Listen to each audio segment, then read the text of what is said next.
My name is Matthew Gross, reporting on major depression.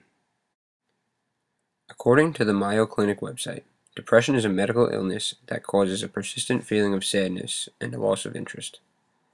Major depression affects how you feel, think, and behave. Many people have trouble doing daily activities and feel no need to live anymore. Depression isn't a weakness, nor is it something that you snap out of. It is a chronic illness that in most cases requires long-term treatment. But after ongoing treatments such as medication, psychological counseling, and other treatments, patients usually start to feel better. There are many symptoms that go along with depression. If you or anyone you know shows any signs of these symptoms, you should definitely contact a doctor. Reduced sex drive, insomnia or excessive sleeping, changes in appetite, irritability, slowed thinking, fatigue, feeling worthless, frequent thoughts of death, unexplained physical problems, and many more. Depression affects people in various ways. Depression could affect someone based on gender, age, background, and inherited traits. The best time to get help is as soon as possible. Depression symptoms may not get better on their own and may need the help of a doctor and/or medication. If the depression gets worse to the point of suicidal thoughts, get immediate help. Go to a doctor or call a hotline, etc. Depression doesn't have an exact cause. Some factors that may be involved are biological differences, neurotransmitters, hormones, inherited traits, life events, and early childhood trauma. Like many other illnesses, depression can also have complications.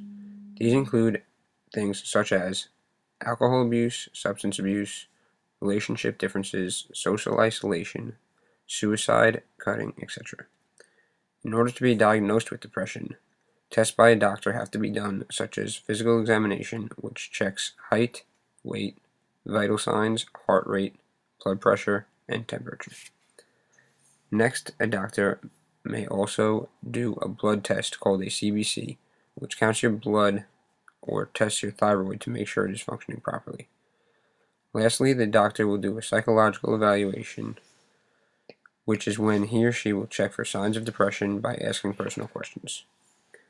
There are other medications out there that doctors can prescribe, such as stimulants, mood stabilizers, anti-anxiety medication, antipsychotic medication. Instead of taking medication, one could visit a therapist. Talking to someone else could help diffuse depression symptoms. ECT, electroconvulsive therapy, is another way to treat depression. This is used with high-risk patients and people that don't get better with medication. ECT passes electrical currents through the brain and happens to be one of the most effective ways of helping people with the disorder. Along with typical depression symptoms, there are other conditions that can play a role in diagnosing depression, such as adjustment disorder, bipolar disorder, cyclothymia, dysthymia, postpartum depression, psychotic depression, and seasonal affective disorder. There are multiple treatments and drugs that are available to treat depression, such as SSRIs like Zoloft, Celexa, and Prozac, SNRIs such as Cymbalta and Pristiq, and NDRIs such as Wellbutrin. Doctors can be a pain and very expensive to go to. Some home remedies that can help depression can be things such as going to the gym, getting sleep, having a diet that is high in omega-3 fatty acids, and much more.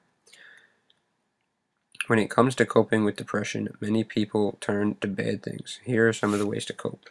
Simplify your life, write a journal, read books, join a support group.